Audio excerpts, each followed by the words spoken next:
Choo, choo, choo, choo. I am King Dandy crazy. Wow, wow, wow, wow. You're watching MD90. Subscribe to YouTube channel. Nishiu. They gave you. So, Blake, the conversation about the retirement of the former head of state, Edgar Lungu, or whether he stays in politics has been in the news for a while. So, in the news diggers, it was reported to say, out of my love for former president, I am saying Lungu must retire, Lubusha. This is one member of parliament from the Patriotic Front saying there's need for the former head of state to retire and get out of active politics. And he says that's out of love. But immediately there was a response to that request or that statement. This was responded to in the Sunday Nation. So the headline says, "Plot to have Edgar Lungu retire exposed." So Francis Kapianga discloses that there is a plot to have that has been hatched to obliterate the opposition, particularly the Patriotic Front, from the political scene. Says that those calling for the former head of state to retire from active politics are allegedly state-sponsored. So based off that statement that you saw in the previous headline in the news diggers, this one, the response is that to say those individuals are sponsored by the state, which is pretty much the UPND government, or that's the party in government right now. So he says, those people are alleged to have been sponsored by the UPND and the ones who are calling for Edgar Lungu's retirement. And he says, and then Edgar Lungu has finally spoken out. So this is Sunday evening, just a couple of minutes ago, he put out a statement and addressing the nation. And this is what Edgar Lungu had to say. It's now been, this statement was just put up, this is Sunday. He says, "Fellow citizens, today is a very sad day in the history of our country as we witness yet again another attempt by President Hakainde Hichilema's government to alter the course of democracy and good governance in our country and reverse another constitutional court decision." It says, "You may all recall in 2016, under my administration, Mr. Hakainde Hichilema and others challenged through the constitutional court a decision that allowed my cabinet ministers to remain in government and on payroll."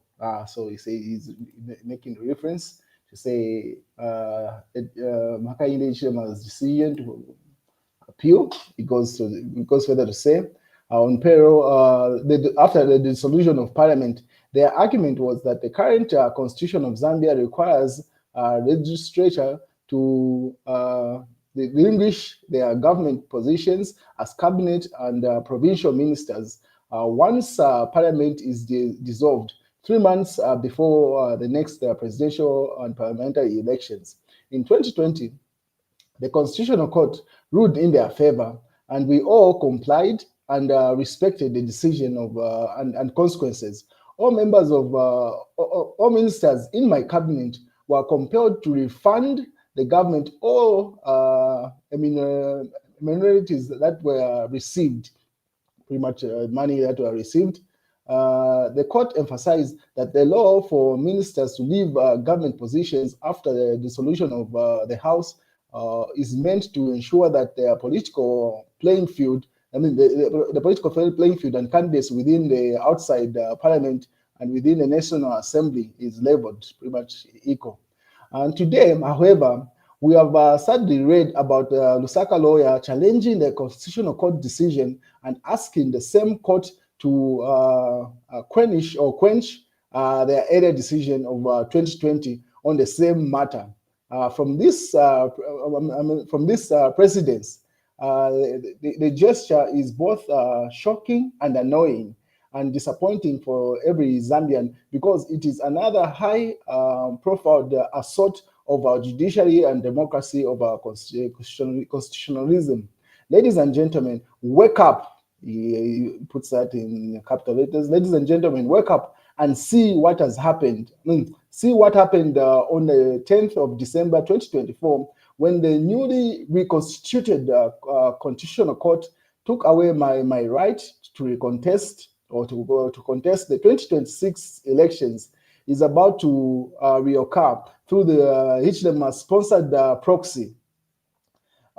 This appetite by Hakainde Hichilema to dilute the constitution and rape the judiciary and undermine our hard-earned democracy is worrying and alarming, Edgar Lungu writes. He goes further to say, I am appealing to every Zambian to stand up and be counted. For once, employ all legal means as possible, including courts and peaceful demonstrations, to stop this bogus court petition from the UPND executive, because allowing it to undermine the principle of separation of powers and instantly kill our democracy.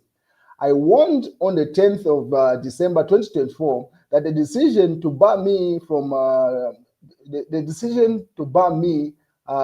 transcended the fate of Edgar Chagwa Lungu. It speaks to the erosion of our judicial independence and weaknesses of our democratic foundation, and the weaponizing of our institutions for short-term gain. Fellow Zambians, the country suffers, democracy dies when we choose to remain silent in the face of grave injustice. Stop this now. He puts it in capital letters again. He goes further. May God bless you all. And then he signs it off. Just a second. He says, Dr. Edgar Chagwa Lungu, 6th Republican President of Zambia and Patriotic Front President, Tonse Alliance Chairman. So that's a statement coming from the former head of state with regard to what he alleges there's a ploy coming from State House and Hakainde in particular, as you heard. And then the Patriotic Front goes further to put up that statement. You can read it for yourself. They say President Hakainde is lawless and suspended the constitution. Should Zambians formally suspend the constitution and allow a rule of by decree? They ask best of that video. That's a caption coming from the Patriotic Front. What is Munia Zulu says, oh, kwacha notes are almost rotten and people cannot use them to buy import. Some people think the economy is fine. How many can afford cashless transactions? He asks, because the quality of the kwacha notes has been extremely bad, pretty much. So you could see that's a 5 kwacha note. Once you use it once or twice, the paper that they're using is very bad. So that's what he's referring to. Most of the people have written about it. There's even an article that came from Fred Membe where he's appealing to say, if the Bank of Zambia is using very poor paper to print our money, might as well turn the 5 from 10 kwacha and below, everything should be turned into coins, as opposed to this poor quality notes that are in circulation in the country right now. And then Munia Zulu goes further.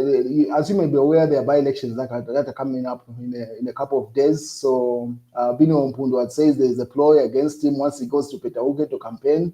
Same thing. And then Emmanuel Mwamba says, kwacha performance better than other currencies in Africa, Msokotwane.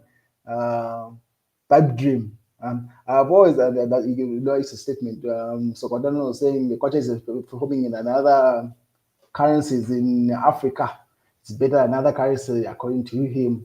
And then Emmanuel Mwamba writes an article about him to say, his incompetence is loud. And then the UPND say all independent members of parliament, PAF members of parliament in Eastern Province have endorsed the United Party for National Development UPND candidate in Petauke by-elections. This shows that most of the members of parliament in parliament are in support of the United Party for National Development. Now, so one would argue to say which members of the independent, independent members of parliament, because you can see Munia Zulu and what's his name, Bino Mpundu are clearly supporting the PF candidate. Anyway, this is just a political statement. But obviously, there are some members of parliament that have endorsed the UPND candidate. But saying all of them, that's a pipe dream, really, if we're being honest here. And then Mfue MP denies the utterance of seditious words. You can see that court case is still proceeding. The UPND say JJ Banda's right-hand man, headman, Hichilema endorses UPND candidate in the upcoming by-elections. So those are expected headmen in it for their benefit. So that's not far-fetched, definitely. And then Zambia and Russia expedite the process of land administration. This is a ministry that is run by Sylvia Masebo. So there's a collaboration between the Russian government and Zambia, obviously take note of our land. And then Hakainde Hichilema hails patriot Moses Shua, that's a pastor that recently died this week and was put to rest. So the president was writing in the book of condolences there. That's where that headline comes from. And then News Diggers also has that headline. And then the mass newspaper says UPND reckless, says Hichilema decision to continue exporting power as condemned citizens to poverty. So that's Hichilema's statement, and that's the news, ladies and gentlemen.